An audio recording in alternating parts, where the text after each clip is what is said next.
हरे कृष्णा। हम सब भक्ति करते हैं जीवन में, सब भगवान से जुड़े होते हैं और हमें दो शब्द बहुत अच्छे से पता होता है, भक्त और भक्ति, और एक और शब्द भगवान। पर जब हम स्पेशली गौर भक्त वृंद बनते हैं, ये गौर पार्षदों को जानने की कोशिश करते हैं, गौरांग महाप्रभु को जानने की कोशिश करते हैं और कृष्ण भक्ति में जब हम पूर्ण रूप से और परफेक्शन के साथ जब उतरते हैं तो हमारे को एक बहुत सुंदर शब्द सुनने को मिलता है, वो है वैष्णव।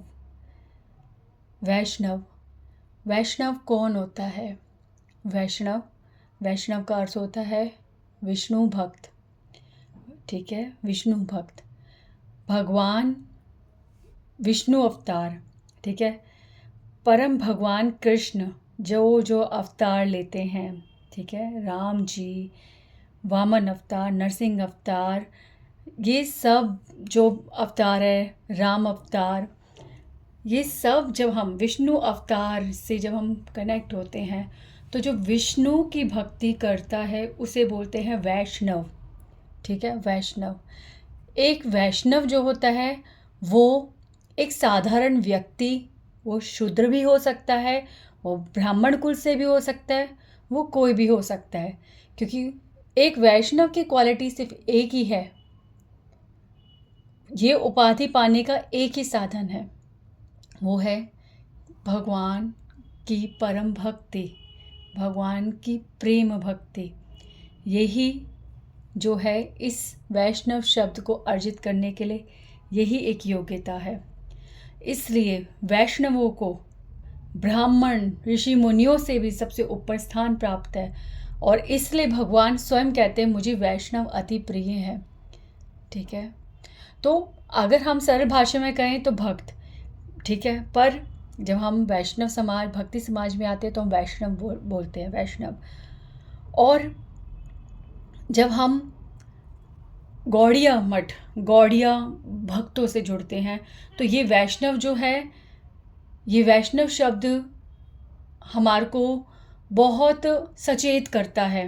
वैष्णव सुनते ही हम बहुत अलर्ट हो जाते हैं, क्योंकि भगवान ने बार बार बोला वैष्णव अपराध नहीं, कुछ भी चलेगा, वैष्णव अपराध नहीं।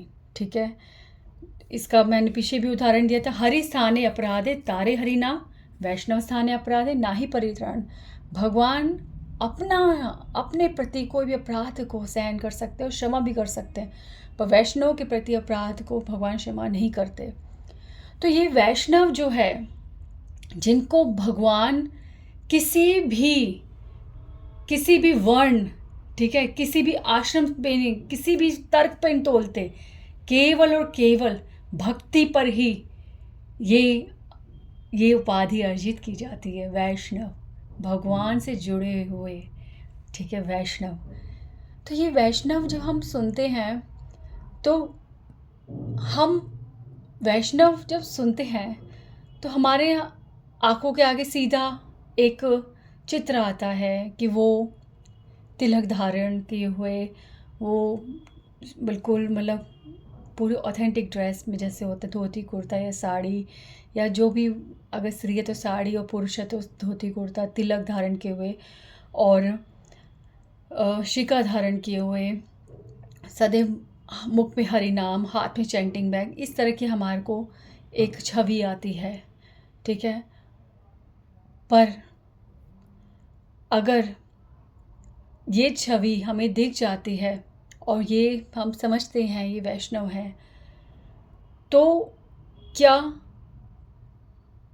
इस प्रकार से इतना देखने के बाद क्या हम मान लें कि वो वैष्णव है? मैं कोई कंट्रोवर्सी नहीं कर रही, मैं एक ऐसी बात बता रही हूँ आपको, एक ऐसी चीज़ समझा रही हूँ जो हमारे समझना बहुत ज़रूरी है। और ये श्रील भक्ति विनोद ठाकुर जी का भजन है एक, जिसमें वैष्णव कौन है हम उनके मुख से जानेंगे। वैष्णवों के लिए सबसे पहले मैं एक बात बोल दूँ, ये वैष्णव कौन होते हैं ये जानना, ये समझना बहुत ज़रूरी है, क्योंकि हमें भगवान, संत, आचार्य हर कोई वैष्णव संग करने को कहता है, ठीक है, वैष्णव संग करने को कहता है। तो ये वैष्णवों का संग करने से हमें भगवान मिलने वाले हैं। तो इसलिए ये जानना ज़रूरी है कि कौन है वैष्णव जो हमें भगवान से मिलाएंगे, जो हमें सदैव भगवान के मार्ग पर, भगवान की भक्ति के मार्ग पर हमें हमेशा अपने साथ लेकर चलते हैं, जो हमें भटकने नहीं देते। कौन है ये वैष्णव? क्या हर व्यक्ति वैष्णव है जो इस तरह से मैंने बताया, जो इस तरह की वेशभूषा में है? क्या हर वो व्यक्ति जो वैष्णव दिखता है, क्या हमें हर उस वैष्णव का संग करना चाहिए? किस वैष्णव का संग करना चाहिए पहचानना पड़ेगा, क्योंकि हम संग करने वाले हैं। आप किसी का हाथ पकड़ के चल दिए ये समझ के कि वो मुझे मेरी राह पे लेके जाएगा, ये समझ के कि मेरा जो लक्ष्य है वो उसका भी लक्ष्य है, और चल पड़े, जाना भी नहीं कि क्या जिस राह की आशा आप कर रहे हो, जिस मार्ग पर आप चलना चाहते हो, क्या वो उस मार्ग के पथिक हैं? क्या उनका भी लक्ष्य वही है? ये जानना बहुत आवश्यक है, क्योंकि ये भक्ति का मार्ग ऐसा मार्ग है जहाँ पे अकेले आते हुए भगवान, जो कोई अकेले आ रहा होता है ना, तो भगवान भी संदिग्ध निगाहों से देखेंगे ये कौन है। इम्पॉसिबल है। आप ही कहोगे हम अकेले भक्ति कर रहे, यस हम भक्ति अकेले ही करते हैं, पर आप वैष्णव संघ से नहीं, वैष्णव संघ के बिना कुछ नहीं हो सकता। और वैष्णव संघ ज़रूरी नहीं है कि फिजिकली भी हो, वैष्णव संघ तो वाणी से भी हो सकता है। वैष्णव संघ तो ये शास्त्र, ये वैष्णव भजन, ये सब के द्वारा वैष्णव संघ होता है।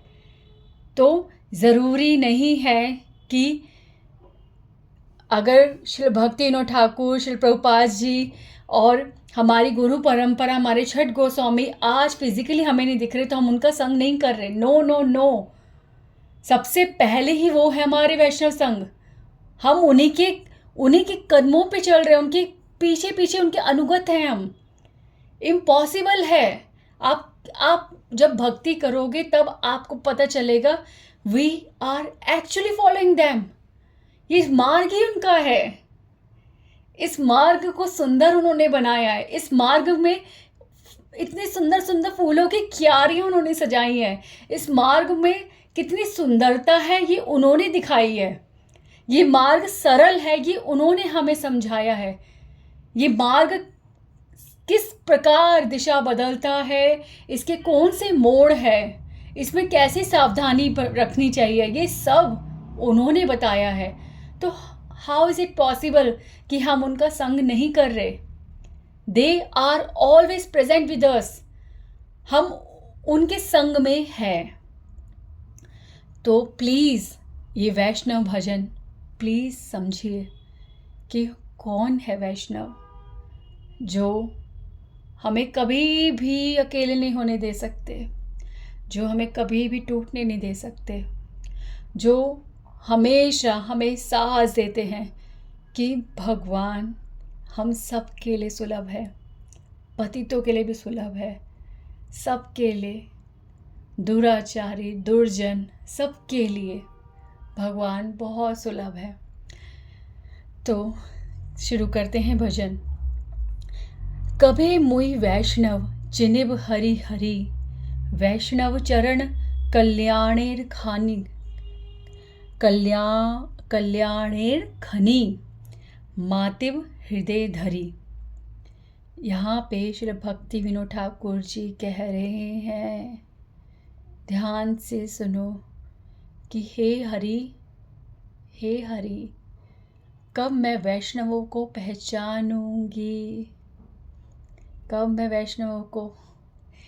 आपको पता है हमारे आचार्य, हम भजन जब गाते हैं, ये उनका भजन है, वो अपने आप को संबोधित कर रहे हैं, पर आज हम उनकी शरण लेकर ये भजन अपनी मनोदशा के साथ गा रहे हैं।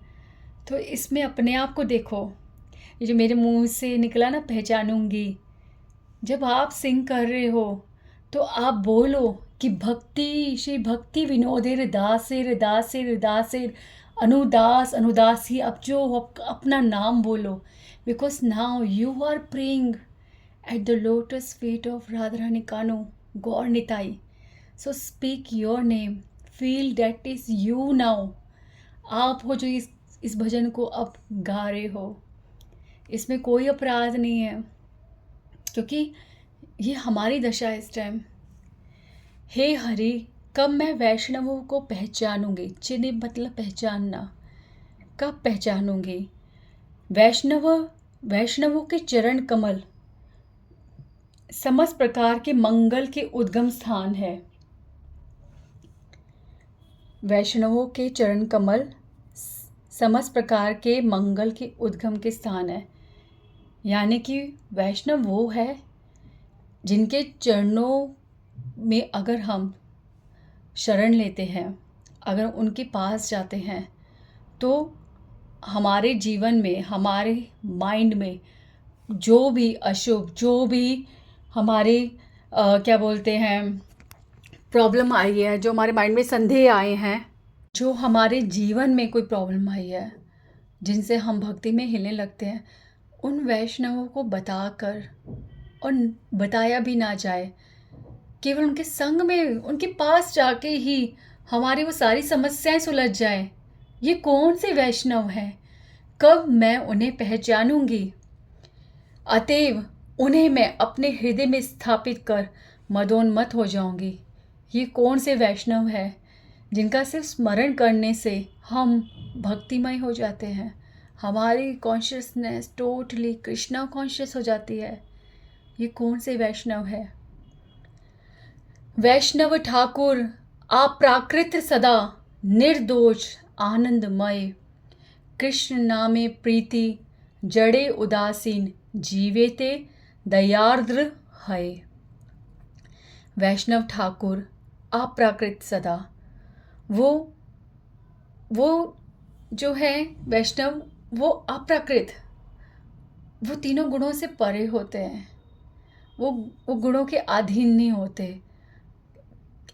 वैसे तो इस जगत में, इस प्रकृति, हम सब प्रकृति हैं, जो इस जगत में है वो सदैव जो है ये रजोगुण सतोगुण तमोगुण के अंडर ही रहता है। पर वैष्णव गुणातीत हो जाते हैं, अप्रकृत होते हैं वो। ऐसा क्यों बोला है? प्रभुपाद जी कहते हैं माया वहाँ होती है, माया वहाँ होती है जहाँ भगवान नहीं होते, और जहाँ भगवान होते हैं वहाँ माया कार्य नहीं करती। अब आप ये कहोगे कि माया भगवान से भिन्न है। नहीं, माया भगवान से भिन्न नहीं है।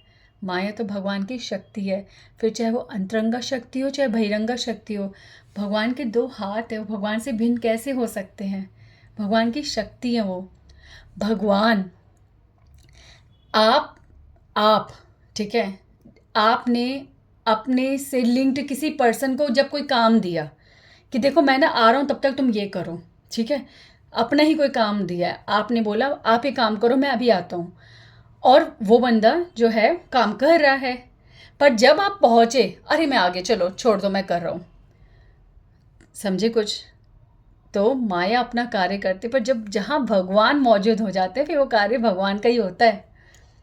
तो प्रभुपाद जी यही कहते हैं जहाँ माया कार्य करती है वहाँ भगवान नहीं होते, और जब भगवान होते तो माया कार्य नहीं करती। वो सब कुछ जो है, सब कुछ क्रियान्वित करने वाले स्वयं भगवान होते हैं। तो भक्त वो वैष्णव जिसके हृदय में सदैव गोविंद वास करते हैं, तो बताओ वो कैसे माया के अधीन होंगे?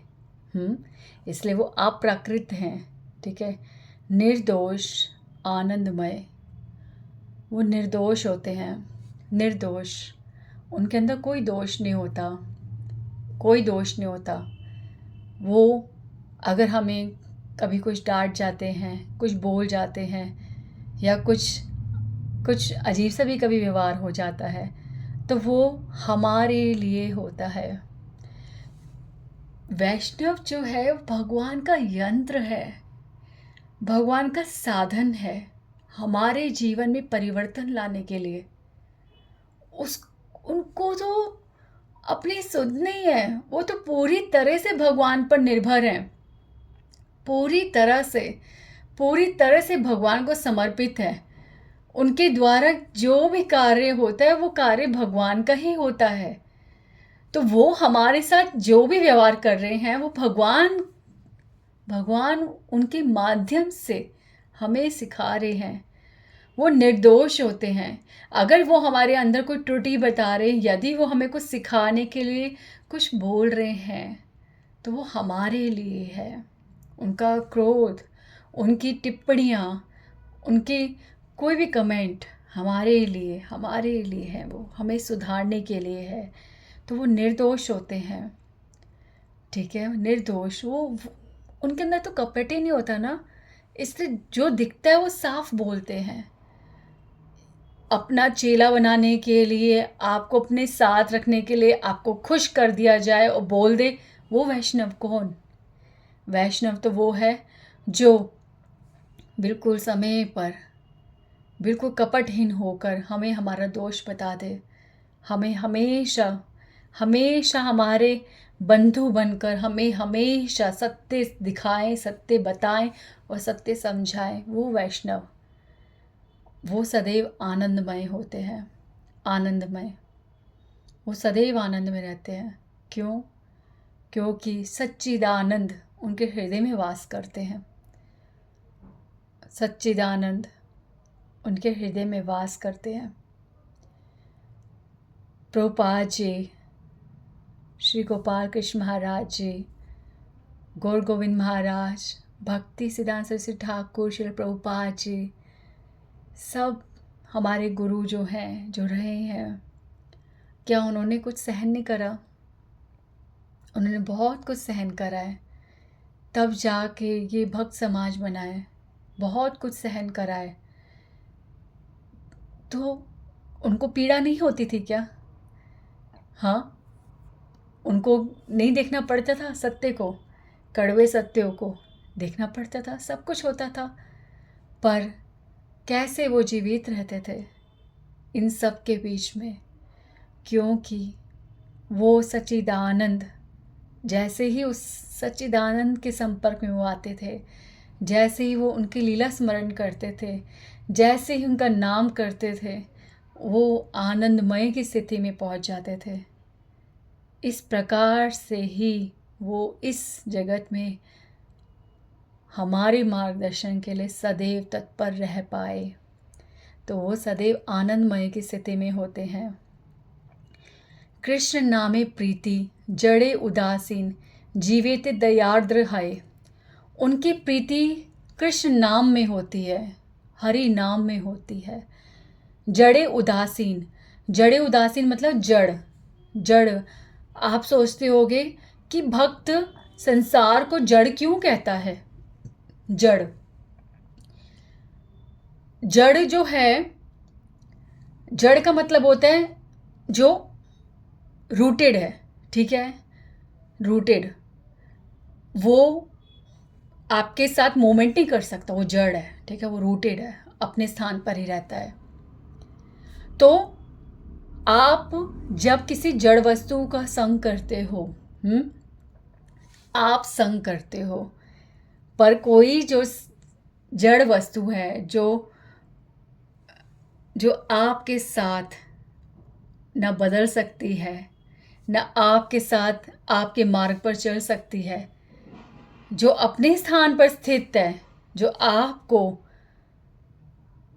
आपको केवल वही दे सकती है जो उसके पास है, जो आप मांगो वो नहीं दे सकती।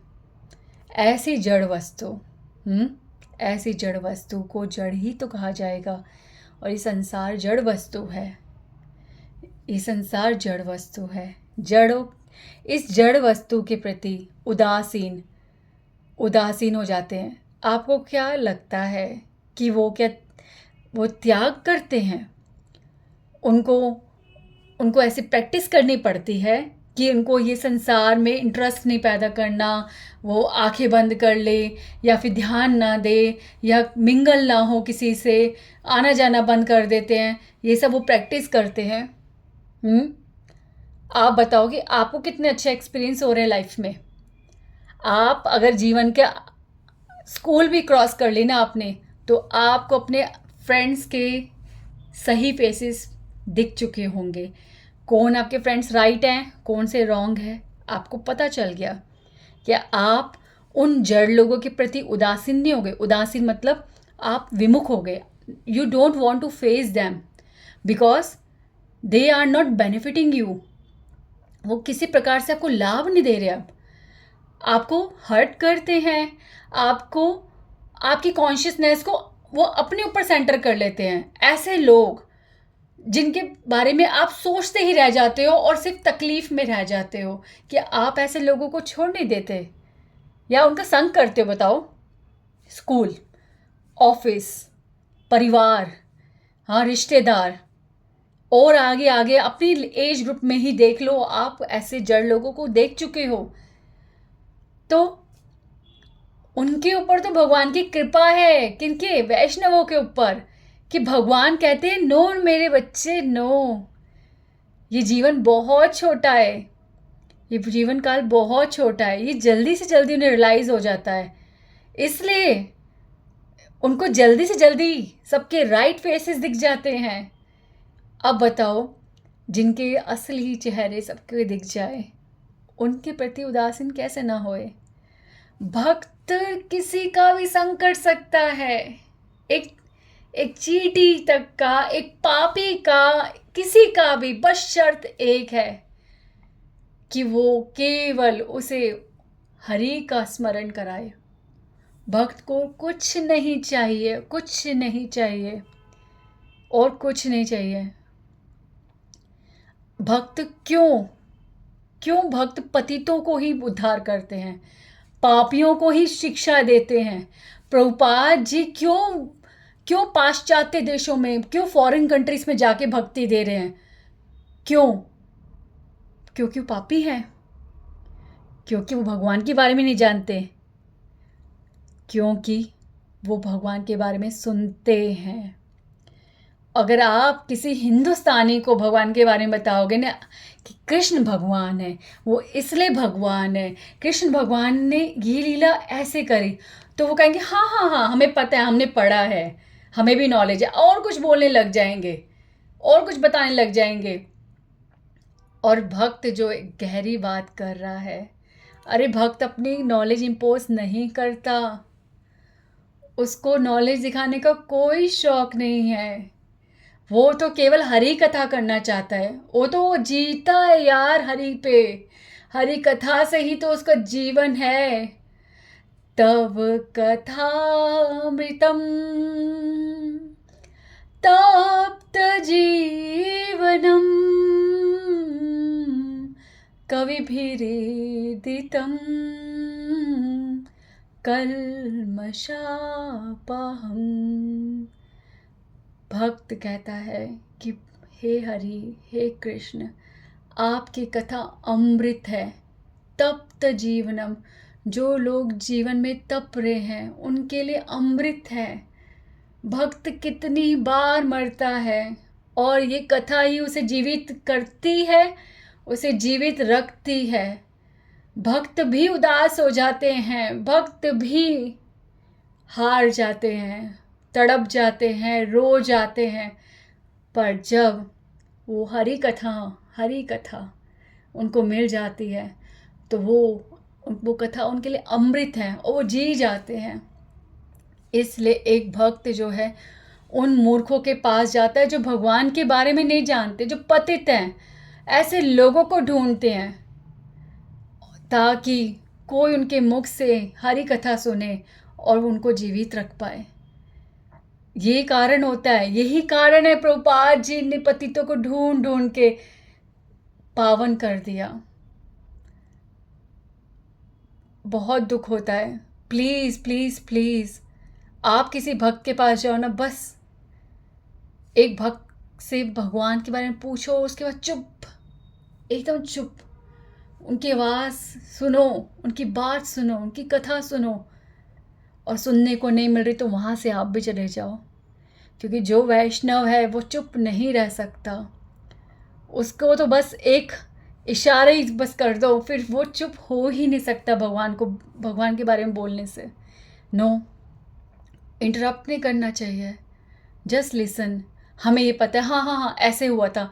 बीच में बहुत शौक होता है ना इंटरप्ट करने का। Don't interrupt, let them speak fluently, flowingly. उनके विरोध नहीं उत्पन्न करना चाहिए, बहुत ध्यान से सुनना चाहिए। तो हम कहाँ थे? हम जड़े उदासीन, ठीक है। तो जड़े उदासीन, तो ये कारण होता है, वो ना जड़, और ये नहीं कहते कि सब जड़ है।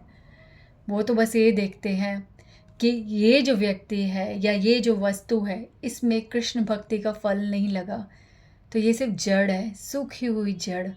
तो क्या फ़ायदा, उसके प्रति उदासीन ही तो होंगे वो। बस करते करते करते करते पता ही नहीं चलता कि कब पूरा जड़ उनको उदासीन दिख जाता है। आपको क्या लगता है? बहुत प्रसन्नता होती है उनको ये देखकर, हिया जलता है उनका। संसार दावानल, सब पता चलता है कि संसार दावानल है। तो जीवेते दयार्द्र ही है, इसलिए फिर उनकी कोशिश यही होती है कि कुछ ऐसा भगवान से प्रार्थना करते हैं, कृपा मांगते हैं भगवान कि इन जीव पर कृपा करो, हमारे लिए कृपा मांगते हैं, हमारे लिए भगवान से प्रार्थना करते हैं। और तब भगवान उस जीव पर जो उदासीन जिनके प्रति थे उन्हीं के प्रति वो भगवान से कृपा मांगते हैं, और उनके हृदय में भक्ति लता बीज जलता है। और फिर उन पे वो कृपा करते हैं, उन्हें भगवान की कथा सुनाते हैं, भगवान से प्रेम करना सिखाते हैं, भक्ति करना सिखाते हैं। अब बताओ, आप लोग बताओ कि ऐसे वैष्णव के प्रति अगर हम गलती से भी अपराध कर रहे तो हमारी क्या स्थिति है? क्योंकि सब कुछ कृष्ण देख रहे हैं, सब कुछ देख रहे हैं, वो परमात्मा भगवान सब कुछ देख रहे हैं। वो सत्य जानते हैं कि ये किस हृदय से मुझसे कृपा मांग रहा है, और ये मूर्ख जिसके लिए वो मांग रहा है वो उसी का अहित कर रहा है, उसी की निंदा कर रहा है, उसी के प्रति अहिंसा कर रहा है। तो बताओ, जो साक्षी, हमारे साक्षी गोपाल जो हर चीज़ के साक्षी हैं, तुरंत तुरंत उस वैष्णव अपराध से उसको छल्ली छल्ली कर देते हैं। तो ये स्थिति होती है। अभिमानहीन भजने प्रवीण विषयेते अनासक्त। कौन होता है वैष्णव? वैष्णव वो होता है जो कभी भी अपने मान सम्मान, सकले सम्मान अपनी अमानी, अपने मान की चिंता नहीं करता वो। ना धनम ना जनम ना सुंदरिम कवितां वा जगदीश कामय मम जन्मनि जन्मनीश्वरे भवताद भक्तिर अहेतु की त्वयि। उसको ना धन चाहिए, ना जन्म चाहिए कोई उच्च वर्ग का, ना सुंदरी, ना अच्छा लाइफ पार्टनर चाहिए, उसे कोई प्रशंसा नहीं चाहिए, उसे कोई फॉलोअर्स नहीं चाहिए। उसे तो केवल जन्म जन्मांतर भगवान की अहेतु की भक्ति चाहिए, कि वो सदैव भगवान को ऐसा जन्म पाए जिसमें वो केवल केवल केवल श्री हरि की भक्ति करे। तो अभिमानहीन, अब इन सब में बताओ कहाँ वो सम्मान की इच्छा करेंगे? उन्हें कोई सम्मान नहीं चाहिए, उन्हें कोई सम्मान नहीं चाहिए होता। नो नो नो, कि आप उन्हें व्यास गद्दी पर बिठाओ, आप उनको पूजो, आप उनको इनवाइट करो। नो, उन्हें कुछ नहीं चाहिए होता। उनको तो बस चाहिए होता है कि जब उनसे मिलो साधारण रूप से एक जिज्ञासा कर दो भगवान के लिए, बस यहीं पे वो तृप्त हो जाते हैं। इस जिज्ञासा जो आप उनसे जिज्ञासा करते हो ना, वो जिज्ञासा उन्हें सब कुछ दे जाती है। उन्हें इतनी प्रसन्नता, इतना आनंद मिलता है उन्हें कि ये व्यक्ति जिसके लिए मैंने प्रार्थना करी, इसके हृदय में जिज्ञासा जागी, इसने कितना सुंदर प्रश्न करा भगवान के लिए, ये मार्ग पर आ रहा है, सब कुछ देने को राजी हो जाता है अपना। ऐसे अभिमान शून्य होते हैं वैष्णव। भजने प्रवीण। अब वैष्णव वो होते हैं जो कोई भी स्थिति हो अपना भजन नहीं छोड़ सकते। No no no. उनका पर्सनल भजन उनकी कोई क्रिया नहीं है, उनका कोई आचरण नहीं है। उनका पर्सनल भजन उनका जीवन होता है।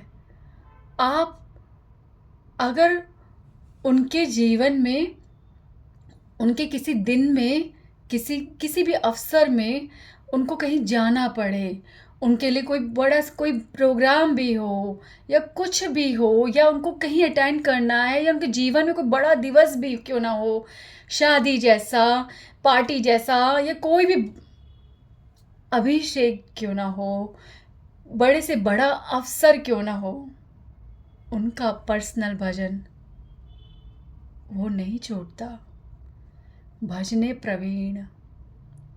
वो केवल, वो कुछ भी कर सकते हैं। उनकी पहली पहली पहली सबसे पहली क्रिया प्रत्येक दिन की यही होती है कि वो हरि को पुकारते हैं। उनका हरि नाम सर्वोपरि होता है और कुछ नहीं। इस शरीर से वो कोई भी कार्य करेंगे पर पहले आत्मा का कार्य करेंगे, वो है उनका भजन।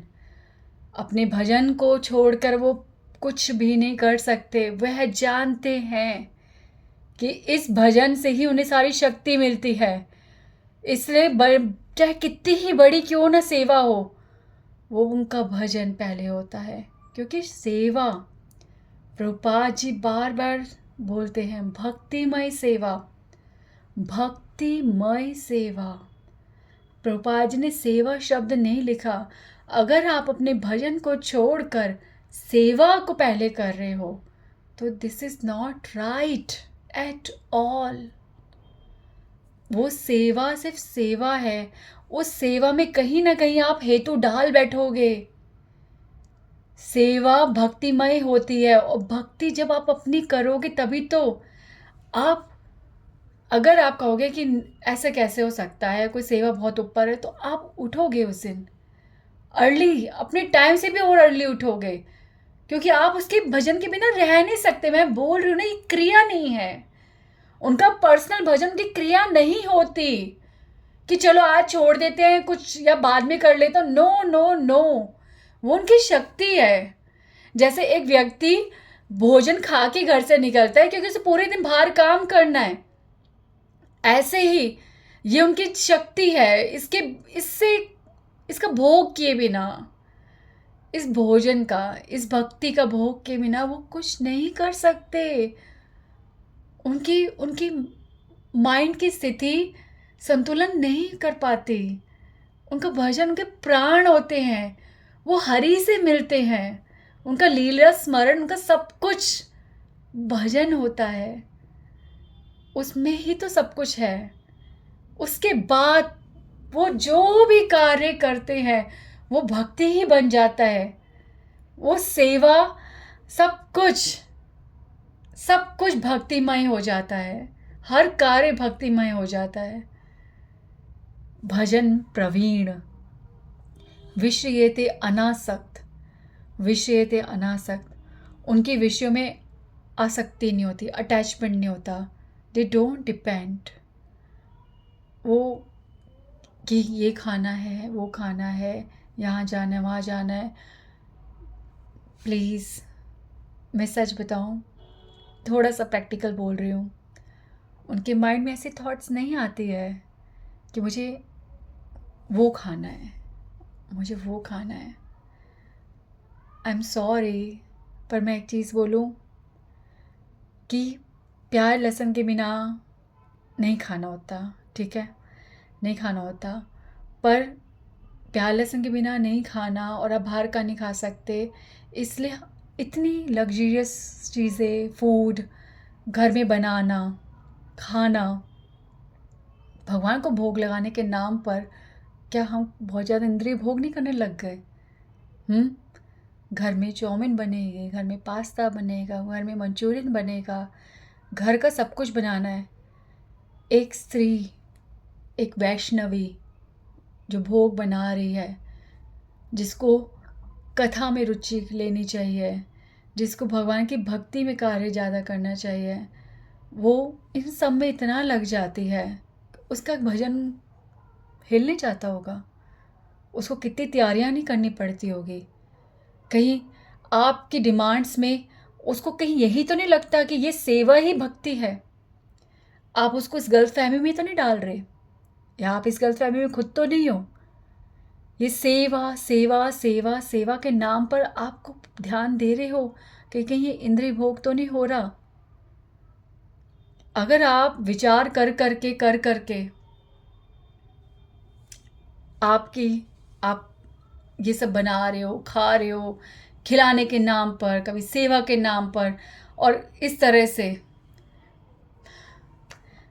मैं एक संकेत बस कर रही हूँ, सिर्फ एक संकेत कर रही हूँ। तो विषयते अनासक्त, विषयते अनासक्त, हमारी रुचि कथा में होनी चाहिए। कथा के बाद क्या प्रसाद होगा इसमें नहीं होनी चाहिए। बहुत ध्यान देने वाली चीज़ें हैं, पता है, बहुत ध्यान देने वाली चीज़ें हैं। कथा के बाद प्रसाद होता है, पर प्रसाद में चर्चा कुछ और हो जाए तो वो प्रसाद जो भगवान को भोग तो लगा है, पर वो प्रसाद जो आप ग्रहण कर रहे हो, वो चर्चाएं जब कुछ और होने लगे तो बताओ क्या क्या किस कॉन्शियसनेस से हम प्रसाद को ग्रहण कर रहे हैं? प्रसाद बनाना, प्रसाद भोग लगाना, प्रसाद पाना, हर चीज़ भक्तिमय होनी चाहिए। तो मैं ये कह रही हूँ कि आज कथा है घर पर, आज कुछ है घर पर, तो हमारे हृदय में ये रुचि होनी चाहिए कि आज मैं ध्यान से भजन सुनूंगी, या ये वाला भजन करना चाहिए। मैं बहुत ध्यान से, मैं सारे काम ख़त्म कर लेती हूँ, मैं ये सुनूंगी, ठीक है। अब चल तो यही रहा है, ये बनाना है, वो बनाना है, इतने बजे तक सब कुछ हो जाना चाहिए, फिर प्रसाद शुरू कर देंगे, फिर ख़त्म कर देंगे, फिर ये वो कॉन्शियसनेस कहाँ जा रही है? अपनी कॉन्शियसनेस को पकड़ना पड़ेगा। कौन करेगा शुरुआत? कौन करेगा बताओ? शुरुआत करेगा वो वैष्णव जो कथा कर रहा है, उसी वैष्णव को शुरुआत करनी पड़ेगी। वो ही वैष्णव जो हमें समझाएगा कि हम आज के दिन भक्तिमय चर्चा करने के लिए बैठे हैं, आज के दिन हम कृष्ण कथामृत पीने के लिए बैठे हैं, आज के दिन हमारी रुचि केवल जिज्ञासा की तरफ, कृष्ण कथा में क्या जिज्ञासा करनी है इतने ध्यान से सुनना चाहिए, इसमें जानी चाहिए, ना कि ये कि कब ये कथा ख़त्म हो और कब हम प्रसाद पाए और जल्दी जाके अपने घर जाके सो जाए, क्योंकि हमें सुबह उठ के फिर से अपने कार्यों में लगना है, भक्ति में नहीं लगना। माला करना कार्य बन जाएगा, आरती करना कार्य बन जाएगा, सब कुछ कार्य बन जाएगा। मूल अगर खो देंगे सब कुछ इधर उधर हो जाएगा। अब बात आ जाती है कि ये सब एज इट इज़, जैसे प्रभुपाद जी, जैसे हमारी गुरु परंपरा में जो समझा रही है, ये सब केवल तभी चल सकता है जब एक वैष्णव हमें लीड कर रहा हो। ये सब सही तभी हो सकता है, और कुछ साधन ही नहीं है। तो विषयते अनासक्त, उनकी रुचि एक मैं बस इतना जानती हूँ, एक वैष्णव जब कथा ख़त्म हो जाए तो सुंदर सुंदर जिज्ञासाएं उसे तृप्त कर दे। वो रोता है जब वो देखता है कि कथा ख़त्म हो गई और सब इधर उधर की बातें कर रहे हैं। उसका मन नहीं लग सकता, वो यहाँ वहाँ नहीं टिक सकता। जब सुखदेव गोस्वामी ने भागवतम की कथा की थी ना 7 दिन, तो सुखदेव गोस्वामी, परीक्षित महाराज और वहाँ बैठे सभी भक्त, किसी ने भी 7 दिन तक कुछ भी नहीं खाया पिया था। कथा बहुत बड़ी चीज़ है। स्पिरिचुअल एनर्जी, मटेरियल एनर्जी कुछ नहीं होती स्पिरिचुअल एनर्जी के आगे। आप सब कुछ भूल जाते हो, आप नेचर कॉल सब कुछ भूल जाते हो। Everything you forget when you are attentively listening Hari Katha from a actual Hari Bhakt who is actually a Vaishnav। वो होता है वैष्णव जो पूरे माहौल को एक आध्यात्मिक दिव्य कर देता है, जहाँ पे हर व्यक्ति ये देखना भूल जाता है समय क्या हो रहा है, जहाँ पे वो ऐसी दिव्य माहौल बना देता है, दिव्य वातावरण बना देता है कि किसी को कुछ याद नहीं रहता कि ख़त्म भी होना चाहिए, इसके बाद क्या करना है, आपकी स्थिति आप भूल जाओ। ये होता है वैष्णव। ऐसा दिव्य माहौल वातावरण वो बनाता है जिसमें हरि स्वयं बैठे होते हैं, हरि स्वयं उच्चारित करते हैं उसके मुख से। ऐसे होते हैं वैष्णव। तो अंतर बाहिरे निष्कपट सदा नित्य लीला अनुरक्त, वो अंदर बाहर निष्कपट होते हैं, वो अंदर बाहर निष्कपट होते हैं। नित्य लीला अनुरक्त, नित्य लीला अनुरक्त, निष्कपट। आपको कुछ अच्छा नहीं लगा, आपको कुछ अच्छा नहीं लगा और आप झूठा दिखा रहे हो, हंस रहे हो, कर रहे हो सिर्फ इसलिए कि सामने वाला प्रसन्न रहे। ये भी तो एक तरह का कपट है ना, है कपट। वैष्णव को कुछ बुरा लगता होगा तो क्या करता होगा? वो ना खो जाता होगा, वो अंदर ही अंदर सोचता है, वो अंदर ही अंदर भगवान से बात करता है, भगवान से प्रश्न करता है ऐसा क्यों हो रहा है। उसकी कन्वर्सेशन भगवान से होती है, वो उस टाइम पे गंभीर हो जाता है, वो कपट नहीं कर सकता, वो प्रसन्नता की दिखावा नहीं कर सकता, कपट कहीं नहीं। वैष्णव वैष्णव होता है।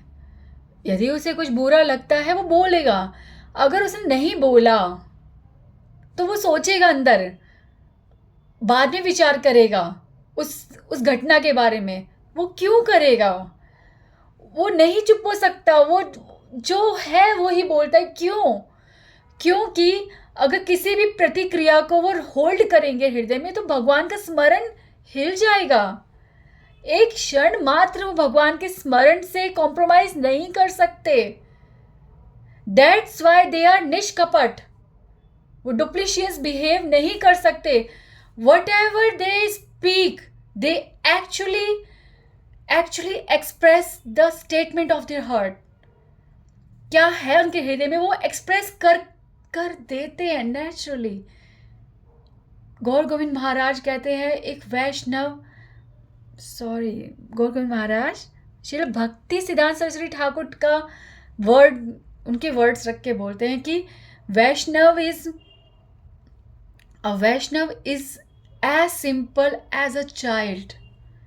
एक बच्चा बुरा मान जाता है, कैसे मुंह बना लेता है, खुश होता है तो एकदम खुशी एक्सप्रेस करता है, गुस्सा आता है तो एकदम गुस्सा दिखा देता है। ऐसा होता है वैष्णव, ऐसा वैष्णव एक चाइल्ड की तरह।